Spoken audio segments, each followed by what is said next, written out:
خیال آنے لگا تھا کہ اب مدینے کی طرف جانا چاہیے، اب ہمارے بس کے باہر ہے، اب ہم اس سیل رواں کو روک نہیں سکتے۔ یہ سوچ کر چند مسلمان، سب نہیں، چند مسلمان واپس ہوئے بھی، لیکن ادھر ایک انصاری صحابی نے علم اٹھایا، اور علم اٹھانے کے بعد مسلمانوں کو خطاب کیا کہ اس علم کی ذمہ داری اب کون اٹھائے گا؟ تو تمام صحابہ نے اس انصاری صحابہ سے کہا کہ آپ جسے علم تھما دے، ہمیں کوئی اعتراض نہیں ہے۔ انصاری صحابی نے سامنے حضرت خالد بن ولید کو دیکھا اور علم اٹھا کر حضرت خالد کے ہاتھ میں تھما دیا، کہا اے خالد، آپ علم کی ذمہ داری تمہاری ہے، اب مسلمانوں کے امیر تم ہو، اب مسلمانوں کے سپہ سالار تم ہو، کیا اے مسلمانوں، کیا تمہیں اس بات میں کوئی اختلاف ہے کہ اب تمہارے سپہ سالار اور امیر حضرت خالد بن ولید بن جائیں؟ تمام صحابہ نے بیک زبان کہا نہیں، ہمیں کوئی اعتراض نہیں ہے کہ ہمارا سپہ سالار اور امیر اب حضرت خالد بن ولید ہو جائیں۔ لیکن حضرت خالد بن ولید نے کہا کہ میں کہاں اس لائق ہوں کہ میں اس علم کی ذمہ داری کو نبھاؤں؟ آپ بدری صحابی ہیں، آپ نے بدر میں حصہ لیا ہے، آپ اس کے زیادہ مستحق ہیں۔ انصاری صحابی نے کہا نہیں نہیں، علم میں نے اپنے لیے نہیں اٹھایا تھا، حقیقت میں علم میں نے تمہارے لیے ہی اٹھایا تھا۔ کیوں؟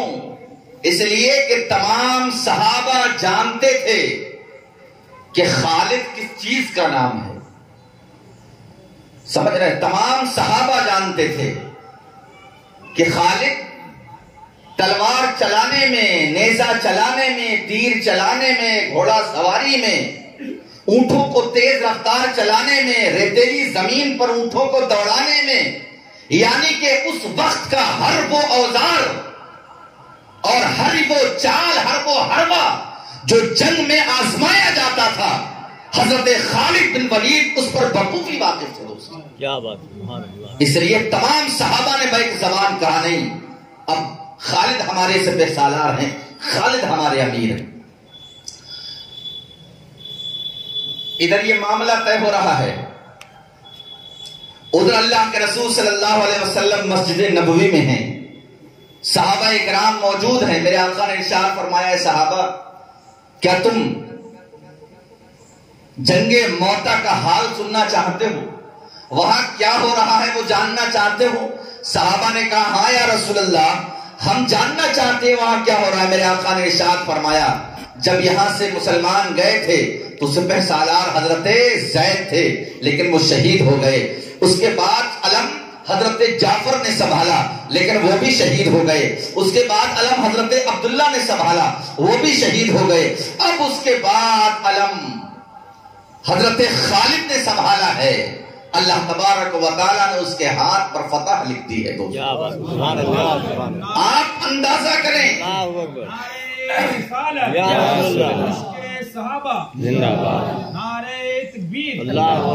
آپ غور کریں، اللہ کے رسول صلی اللہ علیہ وسلم کا علم غیب دیکھیں۔ یہاں ایک جانب کئی 100 کلومیٹر کی مسافت پر جنگ ہو رہی ہے، اور اللہ کے رسول مدینے میں بیٹھ کر اس جنگ کا نقشہ بیان فرما رہے ہیں۔ جب حضرت جعفر شہید ہوئے، حضرت زید شہید ہوئے، حضرت عبداللہ ابن رواحہ شہید ہوئے، تو جانتے ہو میرے آقا بیان بھی فرما رہے تھے اور میرے آقا کی آنکھیں نم ہو رہی تھی۔ اب ادھر حضرت خالد نے علم اٹھایا، اور اللہ کا نام لے کر جب آپ جنگ میں گئے ہیں تو یہ بات تو صحیح ہے کہ جنگ کی حالت اس وقت بڑی نگفتہ بے ہے دوستو۔ مسلمان تتر بتر ہو چکے تھے، صفیں درہم برہم ہو چکی تھی۔ مسلمانوں کو یکجا کرنا یہی بہت بڑا کمال تھا، فتح حاصل کرنا تو بہت دور کی بات ہے دوستو۔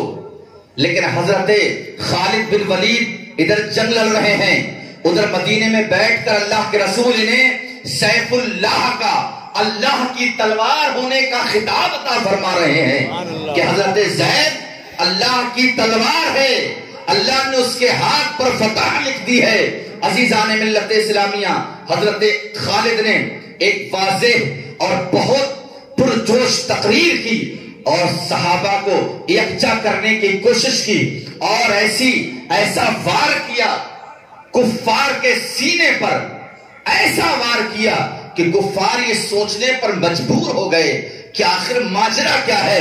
ابھی کچھ آن اور کچھ دیر پہلے تو ان مسلمانوں کے قدم اکھڑ چکے تھے، لیکن اب یہ پھر یکجا ہو رہے ہیں، پھر اکٹھے ہو رہے ہیں، پھر ان کی صفیں مرتب ہو رہی ہیں، لہذا ماجرا کیا ہے؟ پورے دن لڑائی ہوتی رہی۔ آخرکار سورج غروب ہو گیا۔ رات میں لڑائی نہیں ہوا کرتی تھی، ادھر کفار اپنے خیموں میں چلے گئے، ادھر مسلمان اپنے خیموں میں آ گئے۔ لڑائی ایک دو دن نہیں چلی، تقریباً 7 روز تک لڑائی رہی۔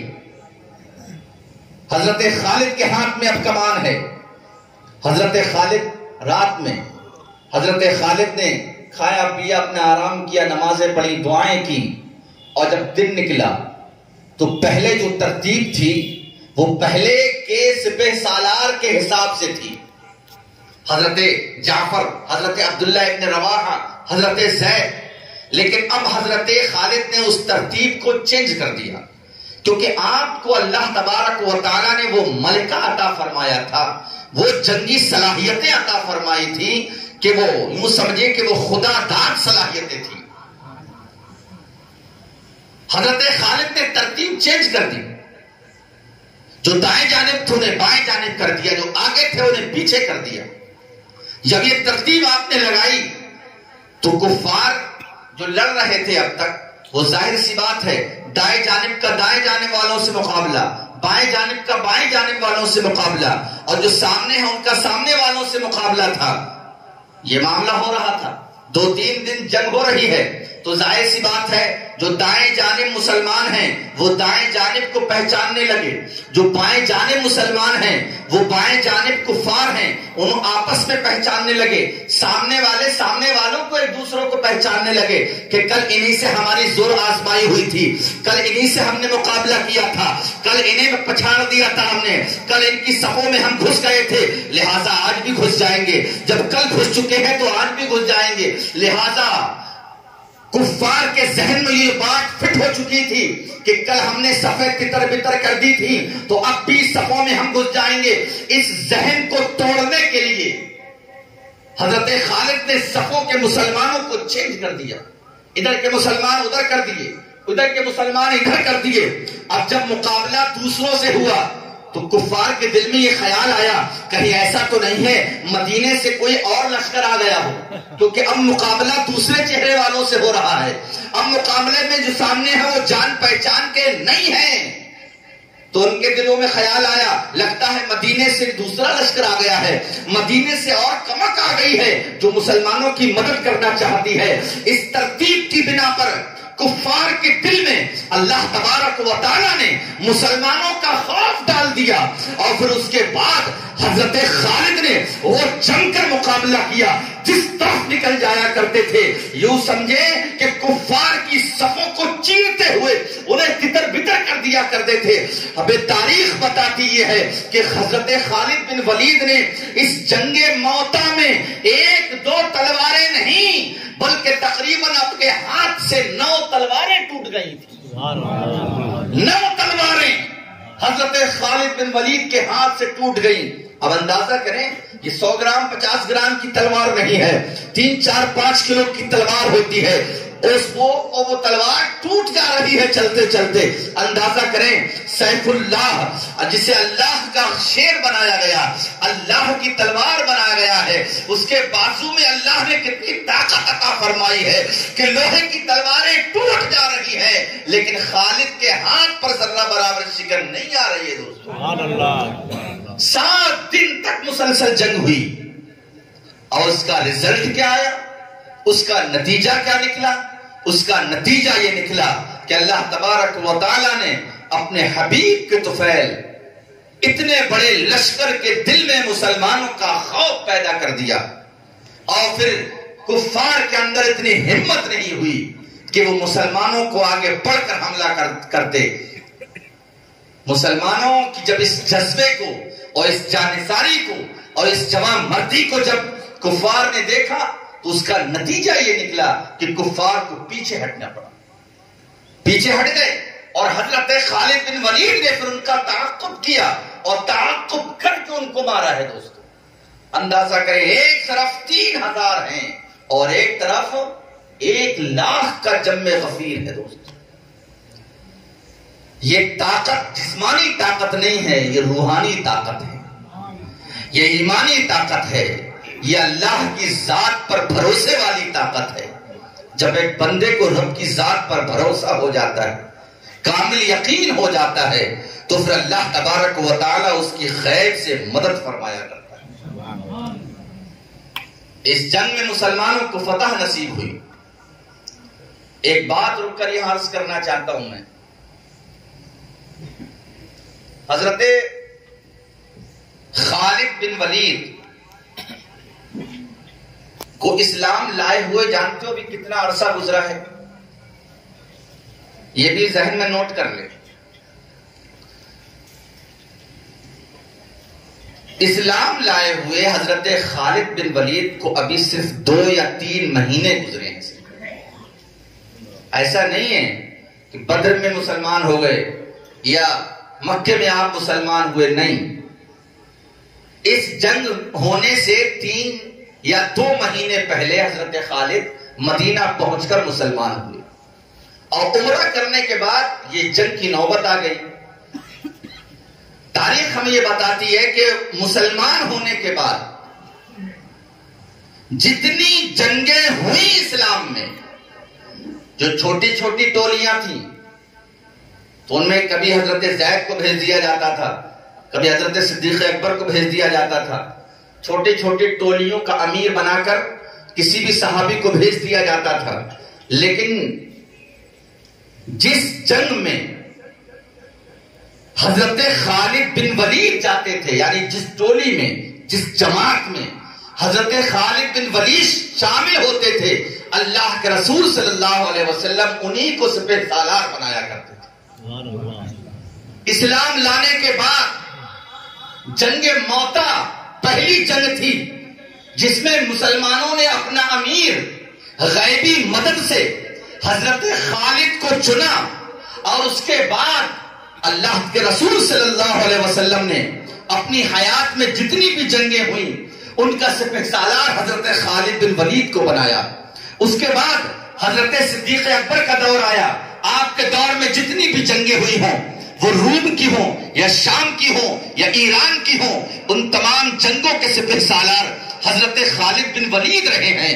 اور پھر اس کے بعد حضرت عمر فاروق اعظم رضی اللہ تعالیٰ عنہ کا دور آیا، تو آپ کے دور میں حضرت عمر بن خطاب رضی اللہ تعالیٰ عنہ نے آپ کو سپہ سالاری سے معزول کر دیا، لیکن ایک مسلمان سپاہی کی حیثیت سے آپ پوری زندگی لڑتے رہے دوستو، پوری زندگی لڑتے رہے آپ، اور بڑی بڑی جنگ، ایسی جنگیں آپ نے لڑی ہیں کہ مسلمانوں کی تعداد 10,000 15,000 ہے اور کفار کی تعداد 7 لاکھ ہے، اور سپہ سالار خالد بن ولید ہے۔ سمجھ رہے؟ جس نے جیسے اسلام کے خلاف منہ اٹھایا، مسلمہ کذاب کو آپ دیکھ لیں، اسلام کے خلاف منہ اٹھایا، سپہ سالار بننے والی ذات حضرت خالد بن ولید ہے، اور اس کی طاقت کو چکنا چور کرنے والی ذات حضرت خالد بن ولید کی ہمیں نظر آتی ہے دوستو۔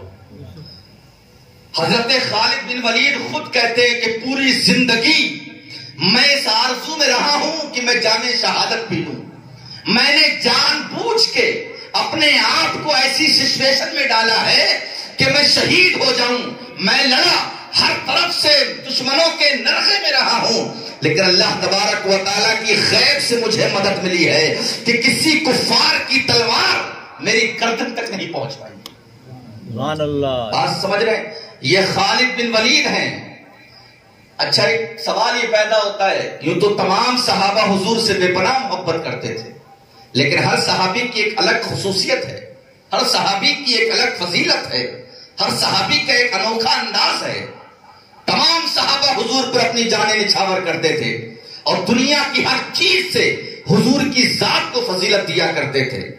وہ چاہے اپنی آل و اولاد کون آ جائے بیچ میں، اپنے باغات، یہ ساری چیزیں کون آ جائے بیچ میں، لیکن مصطفیٰ جان رحمت کی محبت سب سے مقدم رہا کرتی تھی صحابہ کی نظر میں۔ سبحان اللہ۔ لیکن حضرت خالد بن ولید جو ان جنگوں میں اس طرح فتح یاب ہوا کرتے تھے، تو اس میں کوئی شک نہیں ہے کہ آپ کو جنگی حربیں اور جنگی چالیں اس قدر آیا کرتی تھی۔ ظاہر سی بات ہے اللہ کے رسول سپہ سالار بنا رہے ہیں، جنگ موتا پہلی جنگ ہے، اس کے بعد حضور کے دور میں جتنی بھی جنگیں ہوئی سپہ سالار حضرت خالد۔ ظاہر سی بات ہے کہ آپ کے اندر وہ کمالات موجود تھے، جنگ لڑنے کا ڈھنگ، چالیں چلنے کا ہنر، کس طرح سامنے والے کو کم طاقت ہوتے ہوئے بھی ہمیں ڈر رکھنا ہے، اس کے دل کے اندر خوف پیدا کرنا ہے، یہ ہنر آتا تھا حضرت خالد کو۔ حضرت خالد بن ولید کی کامیابی کا ایک راز علماء اکرام نے یہ بیان فرمایا ہے کہ حضرت خالد بن ولید کو اللہ کی ذات پر بہت زیادہ بھروسہ تھا، رب کی ذات پر بہت زیادہ بھروسے کی جو آخری منزل ہوتی ہے نا، حضرت خالد بن ولید اس پر فائز ہیں۔ اور اس کی ایک واضح مثال بھی ہے، حضرت خالد بن ولید ایک مرتبہ جنگ کرنے کے لیے نکلے، غالباً جنگ حیرہ کے مقام پر اللہ کے رسول صلی اللہ تعالی علیہ وسلم نے حضرت خالد بن ولید کو اپنی حیات میں سپہ سالار بنایا ہی، اور حضرت صدیق اکبر نے بھی سپہ سالار بنایا۔ تو جب آپ جنگ کرنے کے لیے گئے تو آپ نے اس علاقے کا اور ان قلعوں کا تقریباً 15 یا 17 یا 14 دن اس کا گھیراؤ کیا، محاصرہ کیا۔ تو وہاں کے جو عیسائی تھے، ان عیسائیوں نے اس گھیرا بندی سے عاجز آ کر، پریشان آ کر صلح کی تجویز پیش کی، صلح کی تجویز پیش کی کہ ہم لڑنا نہیں چاہتے آپ سے، ہم صلح چاہتے ہیں، آپ شرائط متعین کر دیں، آپ ٹیکس متعین کر دیں، آپ جو شرائط متعین کریں گے ہم ان شرائط پر عمل کریں گے۔ تو وہاں کی بستی کے لوگوں نے، وہاں کے علاقے کے لوگوں نے ایک عیسائی کو بھیجا، بڑا دلچسپ واقعہ ہے، ایک عیسائی کو بھیجا جس عیسائی پر وہ بہت زیادہ بھروسہ کرتے تھے، وہ پادری تھا، یعنی کبھی ایسا نہیں ہوتا کہ وہ عیسائی کچھ بولا ہو اور اس پر انہیں یقین نہ رہا ہو، اور اس سے بہت ساری امیدیں وابستہ تھیں وہاں کے لوگوں کی۔ تو وہاں کے لوگوں نے اس عیسائی پادری کو جو ہے وہ بھیجا مسلمانوں کے پاس۔ اب مسلمانوں کے امیر کون ہیں؟ سپہ سالار حضرت خالد بن ولید ہیں۔ حضرت خالد بن ولید سے ملاقات ہوئی، حضرت خالد بن ولید سے کہا کہ ہم صلح چاہتے ہیں اور ہم شرائط متعین کر لیں، ان شرائط پر ہماری صلح ہو جائے گی۔ تو حضرت خالد بن ولید نے خط لکھا مدینے کے لیے، خلافت کے نام، خلیفہ کی جانب سے یہ حکم آیا کہ آپ شرائط رکھ لیں اور جو شرائط آپ کے درمیان ہو جائیں ان پر عمل کیا جائے۔ جب مدینے سے یہ حکم آ گیا کہ نہیں، لڑائی نہیں ہونی ہے، اب شرائط پر صلح ہو جانا ہے، تو شرائط پر اب صلح ہونے لگی۔ تو حضرت خالد بن ولید اس عیسائی کے سامنے بیٹھے ہیں جو عیسائی صلح کرانے کے لیے آیا تھا، صلح کے مذاکرات کے لیے آیا تھا اور صلح کی شرطیں متعین کرنے آیا تھا۔ اس کے ہاتھ میں ایک شیشی تھی، توجہ چاہتا ہوں دوستو، اس کے ہاتھ میں ایک شیشی تھی۔ تو گفتگو کرتے وقت حضرت خالد رضی اللہ تعالیٰ عنہ نے اس سے پوچھا یہ تمہارے ہاتھ میں کیا ہے؟ تو اس نے کہا یہ شیشی ہے۔ کہا اس میں کیا ہے؟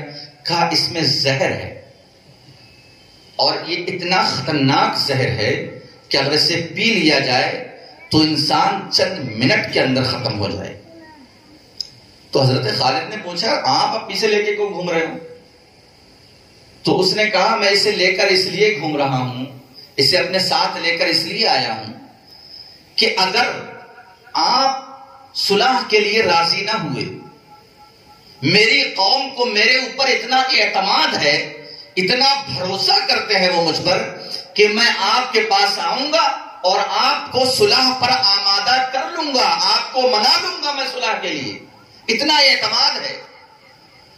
تو لہٰذا اگر میں آپ کو صلح کے لیے آمادہ نہ کر سکا، آپ کو نہ منا سکا، تو مجھے اتنی شرمساری ہوگی کہ میں انہیں منہ دکھا نہیں سکتا ہوں، وہ مجھے اتنا بھروسہ کرتے ہیں۔ تو اگر یہ صلح طے نہ ہوئی اور مجھے واپس بغیر صلح کے جانا پڑا، تو میں نے عہد کر لیا تھا کہ میں قوم کے پاس جاؤں گا نہیں، راستے میں یہ زہر پی کر اپنی جان ختم کر دوں گا۔ حضرت خالد بن ولید نے ارشاد فرمایا، دیکھیں اللہ کی ذات پر بھروسے کا کمال دیکھیں آپ۔ حضرت خالد نے کہا یہ تو بڑی بے وقوفی بات ہے، کہاں ہے تمہاری عقل؟ حضرت خالد کہتے ہیں زندگی اور موت کا مالک اللہ رب العزت کی ذات گرامی، وہ جب تک نہیں چاہتا ہے دنیا کی کوئی طاقت اسے نہیں مار سکتی، اور اگر وہ چاہ جائے تو انسان کو ٹھوکر لگے اور مر جائے۔ اب حضرت خالد اٹھے، ہاتھ سے سیسی لی اور اس کے بعد اسے کھولا، بسم اللہ پڑھی اور اس کے بعد وہ زہر پی گیا۔ اللہ اکبر! دیکھیں رب کی ذات پر بھروسہ، دیکھیں حضرت خالد کا جب یہ انداز دیکھا نا اس عیسائی نے، تو اسے یقین ہو گیا کہ یہ سپہ سالار اب بس چند ہی منٹ کا مہمان ہے، اب یہ ختم ہو جائے گا۔ لیکن کافی دیر ہو گئی بات کرتے ہوئے، حضرت خالد کا کلر بھی چینج نہ ہوا، حرکات چینج نہیں، چہرے کی رنگت چینج نہیں۔ جب اس نے دیکھا کہ زہر کا کوئی اثر نہیں ہے، تو زہر کا اثر نہ ہونا یہ خالد رضی اللہ تعالی عنہ کی ذات کے ساتھ تھا، لیکن اس واقعہ کا اثر اس عیسائی پر اتنا ہوا کہ وہ تھر تھر کانپنے لگا اور اپنی قوم سے جا کر کہتا ہے، اے لوگوں سنو، میں نے سپہ سالار کو دیکھا ہے کہ اس نے بسم اللہ پڑھ کر زہر پی لیا ہے، زہر کا اثر نہیں ہوا۔ اے لوگوں، یہ تو بہت بڑی قوم ہے، اگر خالد تنہا آ جائے تو ان سے تم نہیں لڑ سکتے ہو، کیونکہ وہ دیکھ چکا تھا وہ زہر جسے ختم کر سکتا ہے، وہ زہر حضرت خالد کا کچھ نہ بگاڑ سکا۔ اس واقعہ کو دیکھنے کے بعد اس پوری قوم کے اندر ایک ایسی دہشت پیدا ہو گئی، مسلمانوں کا ایک ایسا خوف پیدا ہو گیا کہ ہم لاکھ جتن کر لیں، پوری دنیا مل کر کیوں نہ ان مٹھی پر مسلمانوں کے سامنے آ جائے، لیکن اس سے جیت نہیں سکتی۔ لہذا اب یہ عہد ہوا، مسلمانوں کے پاس یہ خبر بھیجی گئی کہ آپ جو بھی شرطیں لگائیں گے وہ ساری شرطیں ہمیں قبول ہوں۔ تو یہ ہے حضرت خالد، سمجھ رہے ہیں؟ جس جنگ میں گئے فتح و کامرانی اللہ تبارک و تعالیٰ نے عطا فرمائی۔ اور آپ کی کامیابیوں کا ایک راز اور بھی ہے۔ حضرت خالد بن ولید جنگ یرموک کے موقع پر لڑتے لڑتے جنگ تو کیا ہوا، لڑتے لڑتے آپ کے سر کی ٹوپی جو ہے وہ گر گئی، سر کی ٹوپی زمین پر گر گئی۔ حضرت خالد نے اپنے ساتھ لڑنے والوں کو یہ حکم دیا کہ ٹوپی تلاش کرو۔ جو آپ کے ماتحت لڑ رہے تھے، امیر کا حکم بجا لانا یہ ضروری تھا۔ امیر کے حکم کی خلاف ورزی کرنا گویا کہ شریعت کے حکم کی خلاف ورزی کرنا تھی۔ اب جو آپ کے ساتھ لڑ رہے ہیں وہ سامنے دشمن کھڑے ہیں، لیکن ٹوپی ڈھونڈی جا رہی ہے وہاں پہ۔ اندازہ کریں، آپ کے ماتحت لڑنے والے لوگوں نے کہا حضور ٹوپی تو نہیں مل رہی، کہا پھر سے تلاش کرو۔ پھر جب تلاش کیا تو ٹوپی مل گئی۔ اب جسے ملی اس نے دیکھا بڑی بوسیدہ ٹوپی ہے، اتنی بوسیدہ ٹوپی، اور جنگ کے وقت گر جائے، اپنی جان کی پرواہ نہ کر کے ٹوپی تلاش، یہ ماجرا سمجھ میں نہیں آیا۔ پھر اس ٹوپی کو جب پلٹ کے دیکھا تو کیا دیکھتے ہیں کہ اس ٹوپی کے اندر منہ مبارک سلے ہوئے ہیں، اور وہ ٹوپی حضرت خالد بن ولید کے پاس لائی گئی۔ حضرت خالد نے کہا کہ جب میں اللہ کے رسول صلی اللہ علیہ وسلم کے ساتھ عمرہ کرنے گیا تھا، اور جب آپ کے بال مبارک اتارے جا رہے تھے تو کسی نے دائیں جانب کے لیے، کسی نے بائیں جانب کے بال لے لیے۔ جو پیشانی کے قریب بال تھے ان بالوں کے انتظار میں کھڑا رہا، اور جب وہ بال سر سے اترے تو وہ بال میں نے اپنے ہاتھوں میں لے لیے، اور اس دن کے بعد میں نے وہ بال اپنی ٹوپی میں سل لیے ہیں اور اس ٹوپی کو ہمیشہ سر پہ رکھتا ہوں. یہ جو کامرانی اور کامیابی ہے انہی بالوں کا صدقہ ہے. سبحان اللہ. انہی بالوں کا صدقہ ہے. کہ کتنی بڑی جنگ کیوں نہ آ جائے, کتنی بڑی فوج کیوں نہ آ جائے, لیکن وہ فوج میرے دل کے اندر ذرہ برابر بھی خوف پیدا نہیں کیا کرتی. تو یہ وہ راز ہیں حضرت خالد بن ولید کے جو کامیابیوں سے ہمکنار کیا کرتے تھے. عزیزان ملت اسلامیہ, پوری زندگی تقریباً 21 سال تک آپ لڑے اور اس عظیم جانثار کی زندگی بھی دیکھیں آپ. 21 سال تک لڑے لیکن شہید نہ ہوئے. آخری وقت میں, بالکل آخری وقت میں جب کمزور ہو گئے آپ اور بڑھاپے میں پہنچ گئے تو بستر پر ہیں آپ اور بستر پر شدید تکلیف بھی ہے آپ کو. اپنے اڑوس پڑوس کے لوگوں سے, اپنے ساتھ رہنے والے لوگوں سے کہتے تھے ہمیشہ میری تمنا تھی کہ میں شہید ہو جاؤں, میں اللہ کی راہ میں قربان کر دیا جاؤں, لیکن کبھی میری یہ تمنا پوری نہ ہوئی.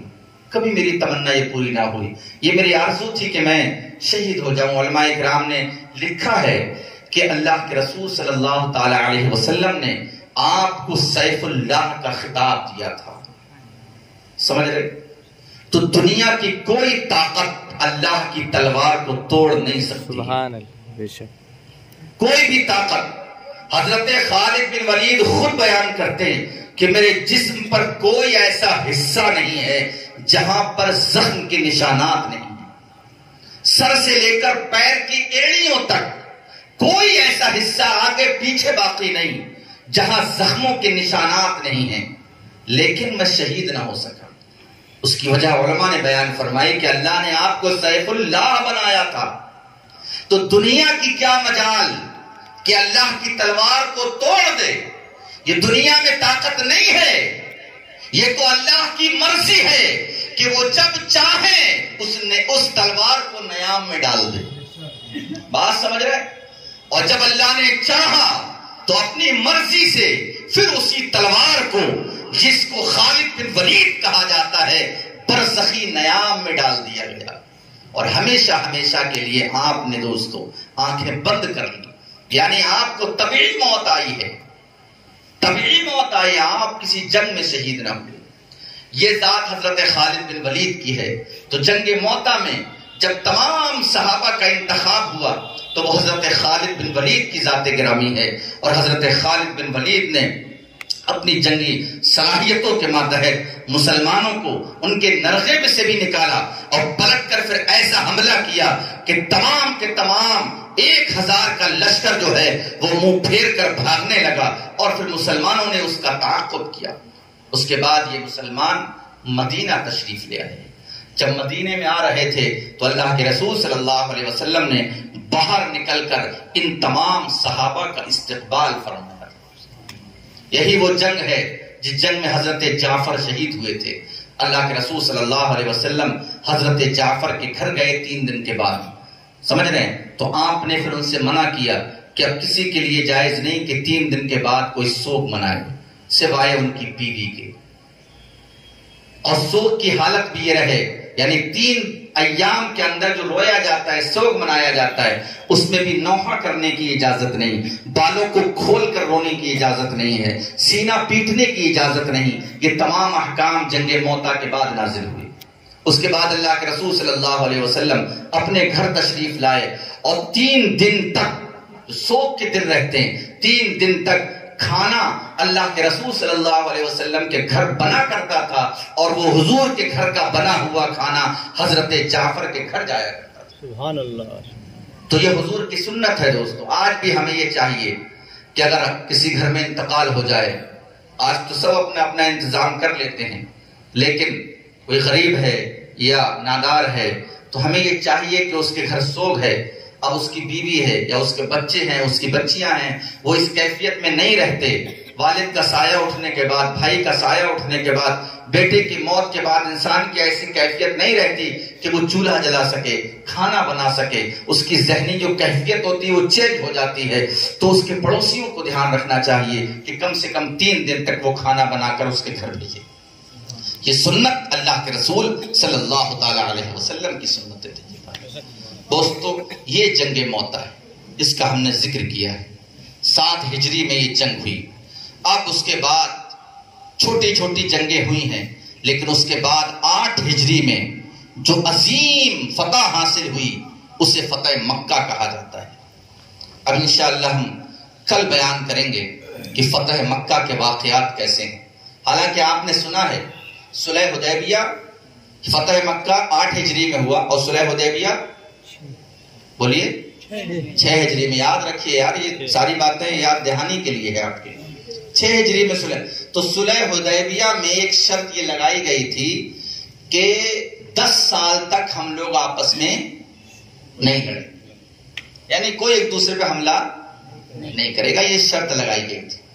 لیکن اب کیا ہوا، یہ شرط کیسے ٹوٹی کہ 2 سال کے بعد میرے آقا 10,000 کا لشکر لے کر مکے پہ حاوی ہو جاتے ہیں۔ ٹوٹی ہوگی، ورنہ میرے آقا تو کبھی عہد شکنی نہیں کرتے، کبھی شرائط کو نظر انداز میرے آقا تو نہیں فرماتے ہیں۔ تو یہ شرط کیسے ٹوٹی، جو 10 سال کا معاہدہ تھا وہ 2 سال بھی نہ نبھا سکے۔ انشاءاللہ ہم تفصیل کے ساتھ یہ بیان کل کریں گے کہ یہ شرط کیسے ٹوٹی، کیا وجوہات رہیں، کس طرف سے ٹوٹی، اور پھر اس کے بعد مکے پہ کیسے چڑھائی کی گئی، اور بیت اللہ کو کیسے فتح کیا گیا، کیسے بتوں سے آزاد کرایا گیا، کیسے وہاں اللہ کے کلمے کو بلند کیا گیا۔ اور حضور صلی اللہ علیہ وسلم کی وہ شان بھی بیان کریں گے کہ جنہوں نے حضور صلی اللہ علیہ وسلم کی راہ میں کانٹے بچھائے، ہر طریقے سے آپ کو ستایا، میرے آقا نے ایک نظر میں سب کو معاف فرما دیا۔ اللہ رب العزت کی بارگاہ میں دعا ہے مولا تعالی ہم سب کو حضور سے سچی محبت عطا فرمائے، جو ہم نے کہا اس پر عمل کی بھی توفیق عطا فرمائے، جو لغزشیں جو خامیاں رہی ہوں مولا اسے معاف فرمائے، اور صحیح بولنے کی توفیق عطا فرمائے۔ وما علینا الا البلاغ۔ السلام